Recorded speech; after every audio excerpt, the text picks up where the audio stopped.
तो बच्चों जैसे हमारा अगला टॉपिक भी है कि भाई potential energy of dipole in uniform electric field. अब हमें डाइपोल पर देखिए, डाइपोल के बारे में काफी कुछ हम पढ़ चुके हैं।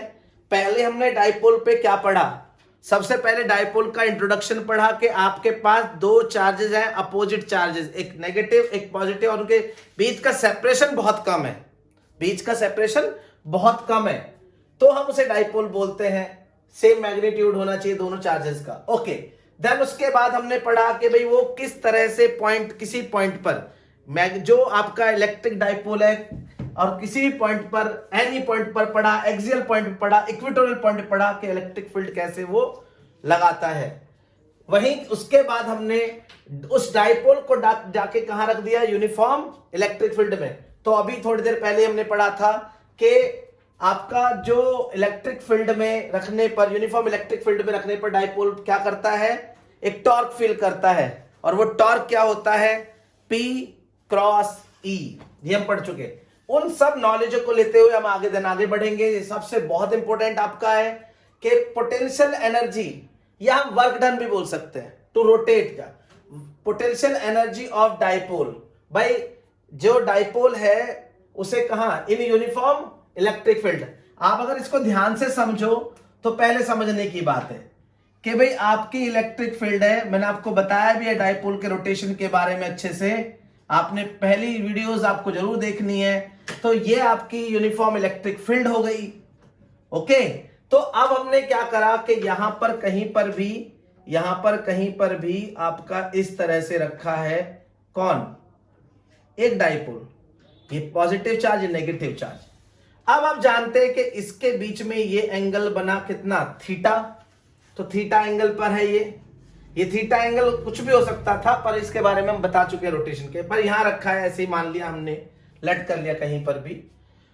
तो ये अब इसका डाइपोल मोमेंट क्या होता है भैया, P होता है। डाइपोल मोमेंट क्या होता है, किस डायरेक्शन में होता है dipole moment, negative to positive होता है, नेगेटिव टू पॉजिटिव होता है। तो हम ऐसे दिखा सकते हैं इसको,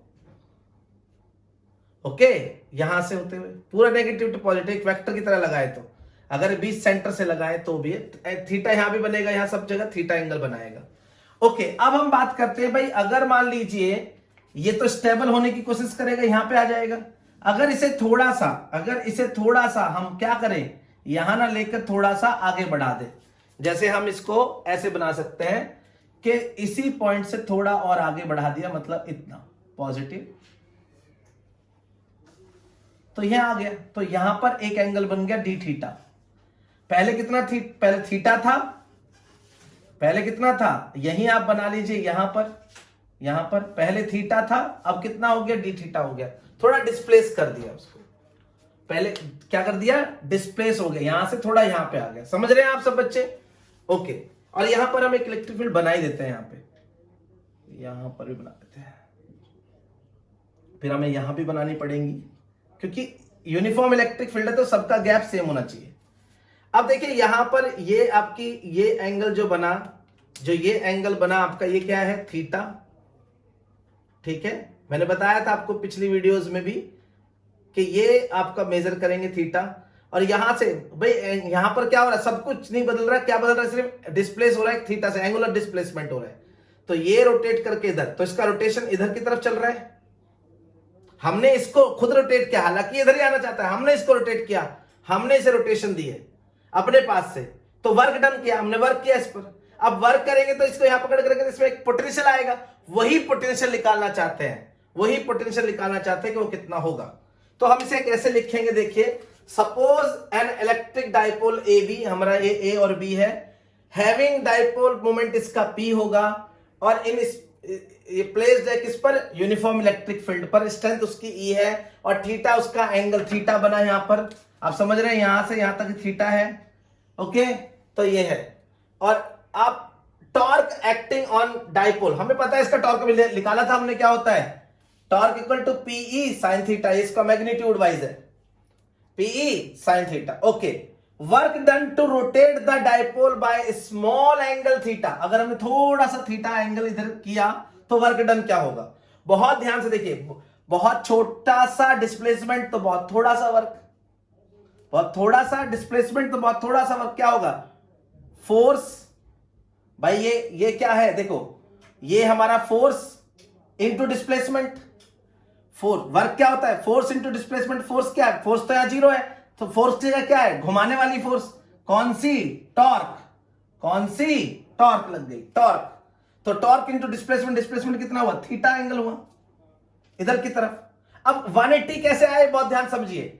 आपका देखिए, आपका टॉर्क इस डायरेक्शन में है, टॉर्क इस डायरेक्शन में है, और आपका डिस्प्लेसमेंट इस डायरेक्शन में। देखो टॉर्क लगाएगा तो ऐसे घुमाएगा ऐसे, और डिस्प्लेसमेंट ऐसे। आप टॉर्क को इस दिशा में लगा रहे हैं और आपका डिस्प्लेसमेंट इस दिशा में हो रहा है, इस डायरेक्शन में हो रहा है। तो इस तरह से बिल्कुल अपोजिट डायरेक्शन को क्या बोलते हैं, 180। बहुत इंपॉर्टेंट है कॉस 180 कैसे आता है। तो एक बार और समझ लीजिए, आपका टॉर्क यहां पर था और डिस्प्लेसमेंट यहां हो रहा है। देखो टॉर्क आप यहां लगा रहे हो, देखो यहां पर लगा है, यहीं पर तो लगेगा टॉर्क, और ये यहां लगेगा, तो ये ऐसे घूमेगा। और डिस्प्लेसमेंट हमने, वर्क तो ऐसे लगाया, इस पे वर्क हमने ऐसे लगाया, ऐसे करके अपने पास, और टॉर्क क्या कहेगा, ऐसे घुमाने के लिए। तो तभी तो उसके अंदर पोटेंशियल आया, तो वो इधर की तरफ एक एनर्जी गेन कर गया। तो यहां पर 180 लिखना बहुत जरूरी है। इसके बाद cos 180 की वैल्यू हमेशा आपको पता ही है, -1 होती है। तो -1 से मल्टीप्लाई, तो minus torque into D theta. Okay, अब हम टॉर्क को क्या लिख सकते हैं, पीई साइन थीटा लिख सकते हैं। टॉर्क को क्या लिख सकते हैं, PE sine theta into theta. अब हम टोटल वर्क निकालेंगे भाई। जब हम वर्क को बड़ा फॉर्म में निकाला, तो बहुत छोटा सा वर्क निकाला था, ये छोटा सा वर्क था। अब हम पूरा वर्क निकालना चाहते हैं हर एंगल पे, तो हम क्या करते हैं, टू वर्क डन जो है, total work done to rotate the dipole from θ1 to θ2। जहां से भी आप रोटेट करो, θ1 टू θ2। अब हम इसको इंटीग्रेट किया ये, और इसको इंटीग्रेट किया, तो माइनस बाहर, θ1 से θ2 तक PE sine theta cos theta. Okay, then देखिए अब आप जो है यहां पर, देन देखिए आप, तो अब हमारा जो W होगा वो क्या होगा, तो हम ये माइनस और ये देखिए, ये दोनों कांस्टेंट है। डाइपोल यहां पर डाइपोल मोमेंट कांस्टेंट रहेगा, E भी कांस्टेंट है, तो हम P और E बाहर ले सकते हैं। बचा क्या हमारा, साइन थीटा डी थीटा, और कहां से, θ1 से लेकर θ2 तक। तो W हमारा PE, और अब देखिए साइन थीटा का इंटीग्रेशन याद रखना है, बायो वाले बच्चे बहुत याद रखें, साइन थीटा का इंटीग्रेशन माइनस कॉस थीटा। तो ये हुआ माइनस कॉस थीटा, और लिमिट क्या है, θ1 टू θ2। ओके, ध्यान रखना है। तो W equal to minus PE, minus minus इसलिए यहां प्लस कर लिया, ये बाहर ले लिया, पीई। और ये क्या होता है भाई, अपर लिमिट को पहले लेते हैं, cos θ2 माइनस cos θ1। ये हमारा हो गया हमेशा के लिए क्या, work done. Total work done हुआ कहां से, θ1 से θ2 तक। अच्छा, आप देखिए, आप जो है ये मैं मिटा देता हूं, ये उतार ले आप जो है। ओके, देन आप देखिए अब जो है, तो अब बात आती है भाई, बहुत इंपॉर्टेंट बात आती है, यहीं से पोटेंशियल एनर्जी निकालनी है हमें। तो अब वर्क डन हमारा ये हो गया, ठीक है। अब एक बात समझिए आप, जो आपको कहा जाता है कि जब भी आप देखिए, पोटेंशियल एनर्जी हमेशा चेंज इन पोटेंशियल एनर्जी निकलती है हमेशा। चेंज इन पोटेंशियल एनर्जी हमेशा क्या होती है, नेगेटिव ऑफ वर्क डन। ये हमेशा याद रखें, 11th में पढ़ा है आपने। तो चेंज इन पोटेंशियल एनर्जी क्या होती है भाई, potential, final potential energy minus initial potential energy equal to minus, और वर्क डन हमने निकाल लिया कितना है, पीई कितना, कॉस θ2 माइनस कॉस θ1। अब एक बात ध्यान रखें, हम यहां पर एक अजम्पशन करते हैं, हम एक अजम्पशन करते हैं। तो एक अजम्पशन होता है हमारा कि जो पोटेंशियल एनर्जी होती है, initial potential energy at 90 degree, वो हमेशा 0 ली जाती है। मतलब जब हम इनिशियल पोटेंशियल एनर्जी निकालें, कहीं ना कहीं से तो रखेंगे, तो ये बात मानी गई, अजम्पशन माना गया कि 90 डिग्री पर, समझे, दोबारा समझिए, कि अज्यूम किया गया कि इनिशियल जो हमारी 0 पोटेंशियल एनर्जी होती है वो कब होती है, 90 डिग्री पर। जब डाइपोल 90 डिग्री पर होगा, जब डाइपोल 90 डिग्री पर होगा, तो हम कहेंगे कि वहां पर क्या है, वहां पर potential energy, initial potential energy 0 है। तो देन हम क्या कह सकते हैं, देखो फाइनल पोटेंशियल एनर्जी भाई कोई ना कोई थीटा है, जो थीटा 2 है, थीटा 2 ही तो है, माइनस जो इनिशियल पोटेंशियल एनर्जी किस पे 90 डिग्री पर, इक्वल टू माइनस पीई और cos theta 2 minus cos theta 1 कितना भाई हमारा 90 डिग्री। ओके, हमारा जो थीटा 2 पर इनिशियल पोटेंशियल एनर्जी है वो कुछ है, और यहां पर तो हमने 0 मानी, जो अजम्पशन माना हमने, is equal to minus PE, और ये हमारा क्या हो गया कॉस थीटा 2, और ये क्या हो गया 0 हो गया भाई हमारा।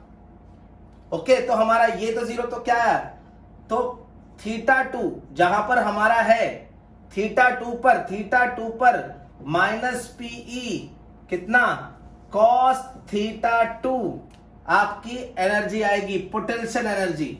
बहुत ध्यान से देखिए, जितना थीटा यहां उतना यहां पर। अगर मैं यहां कह दूं आपको कि किसी भी थीटा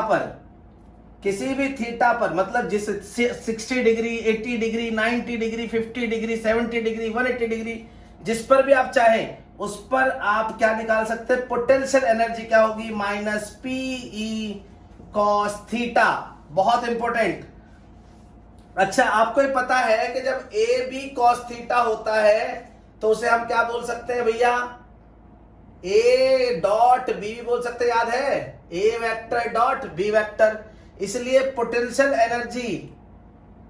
एनर्जी को हम क्या बोलते हैं, पी ई का डॉट प्रोडक्ट, और यहां पर जो ये थीटा है ये एंगल बिटवीन देम है, पी और ई के बीच का एंगल। मान लो आपसे पूछा गया, इस तरह से बोला गया इलेक्ट्रिक फील्ड में, यहां पर आपका क्या है प्लस या माइनस, यहां पर ये, तो भाई अब यहां पर ये है आपका डाइपोल मोमेंट और ये है आपका इलेक्ट्रिक फील्ड, तो दोनों के बीच में एंगल बन गया 120। तो आप निकाल दो यहां पे रख के पोटेंशियल एनर्जी, जैसे हमारे कुछ केस आएंगे तो भाई पोटेंशियल एनर्जी माइनस भी लगाना है, भाई माइनस भी लगाना है।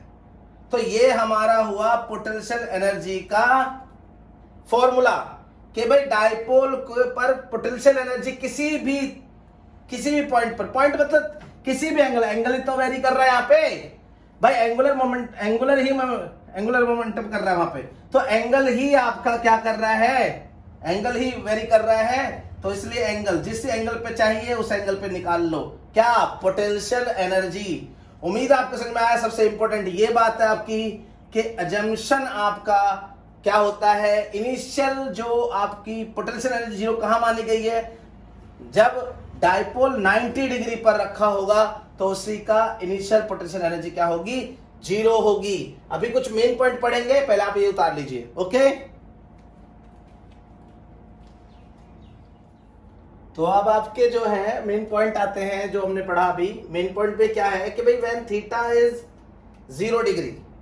अब देखिए आपको अभी बताया कि भाई अगर यूनिफॉर्म इलेक्ट्रिक फील्ड है आपकी, अगर आपकी यूनिफॉर्म इलेक्ट्रिक फील्ड है आपकी और डाइपोल रखा है कहीं भी, मान लीजिए यहीं पर रखा है, यहां पर है एक डाइपोल, ठीक है, यहां पर डाइपोल रखा है और यहां पर एक एंगल थीटा है, इलेक्ट्रिक फील्ड से इस एंगल का थीटा बन रहा है, ये हमारा पी का direction negative to positive P dipole moment, और ये हमारा क्या इलेक्ट्रिक फील्ड। तो अगर हम पोटेंशियल निकालते हैं, पोटेंशियल किस पे निकाल रहे हैं, थीटा पे निकाल रहे हैं, एट थीटा, तो क्या होता है बताइए जी, तो क्या होता है पी जे, तो क्या होता है पी डॉट ई और angle between them cos theta, तो पी ई कॉस थीटा, बस यहां पर निकाल लीजिए आप, तो आपको समझ में आ जाएगा इतना, ठीक है। तो ये क्या बन जाएगा आपका पोटेंशियल। अब यहीं से हमने लिया कि when theta equal to 0 degree, तो जो पोटेंशियल होगा वो मिनिमम हो जाएगा। क्यों होगा, क्योंकि 0 डिग्री पर क्या होगा भाई, 0 डिग्री पे सीधा यहां पे आएगा, ये इस तरह से जैसे मैंने बताया था आपको, यहां पर होगा 0 डिग्री है। तो अब ये क्या होगा, ये इधर आपका मूव करेगा और ये इधर मूव करेगा, तो इक्विलिब्रियम है, ठीक है, इधर फोर्स पर ये किस तरह का होगा, स्टेबल इक्विलिब्रियम क्यों कहा है, स्टेबल इक्विलिब्रियम क्यों कहा इसको? क्योंकि यहां पर सबसे मिनिमम माइनस, इस पूरी अवस्था में, पूरी सिचुएशन में सबसे कम पोटेंशियल एनर्जी 0 डिग्री पर मिलेगी, -P। और सबसे ज्यादा पोटेंशियल एनर्जी 180 में मिलेगी। देखिए 180 रखेंगे नेगेटिव, ये नेगेटिव पॉजिटिव हो जाएगा। 180 की वैल्यू -1 होती है, cos 180 की वैल्यू, ये पॉजिटिव प्लस होगा। ये देखो माइनस है, बहुत कम है, और ये बहुत ज्यादा है। औरों के बीच में 0 पर सबसे कम पोटेंशियल एनर्जी, 180 पर सबसे ज्यादा पोटेंशियल एनर्जी, तो इसे कहेंगे अनस्टेबल इक्विलिब्रियम। और ये क्या करेगा? Stable equilibrium. भाई जब उसकी पोटेंशियल एनर्जी है ही नहीं उसको, तो वो वहीं रहना चाहेगा। ओके, तो ये ध्यान रखना है कि कब स्टेबल इक्विलिब्रियम होता है और कब अनस्टेबल होता है। तो 180 पर क्या होता है और 0 डिग्री पर क्या होता है, तो ध्यान रखना है। और यहां पर पोटेंशियल एनर्जी के कारण ऐसा होता है। तो एक बार तो मैंने आपको किस पे बताया था? टॉर्क से बताया था। और अब किससे बता रहे हैं आपको? स्टेबल अनस्टेबल किससे बता रहे हैं? पोटेंशियल एनर्जी से। ठीक है, तो ये कॉन्सेप्ट आपका खत्म हो गया। Potential energy of dipole in uniform electric field, इससे पहले भी आपने पढ़ा है, उम्मीद है आपको समझ में आया होगा। अब कुछ न्यूमेरिकल करेंगे और हमारे जो लाइव क्लास होंगी उसमें इसको बताया जाएगा। तो ध्यान से समझना है, ये टॉपिक 2 डेरिवेशन बहुत ज्यादा इंपॉर्टेंट हो जाते हैं और बच्चों को थोड़ा टफ लगते हैं, पर आप बार बार जहां पर आपको दिक्कत है वहां पर पढ़ के एक बार दोबारा वीडियो देखिए और 2-3 बार कम से कम इस डेरिवेशन को करने की कोशिश करें। ओके बेटा, ठीक।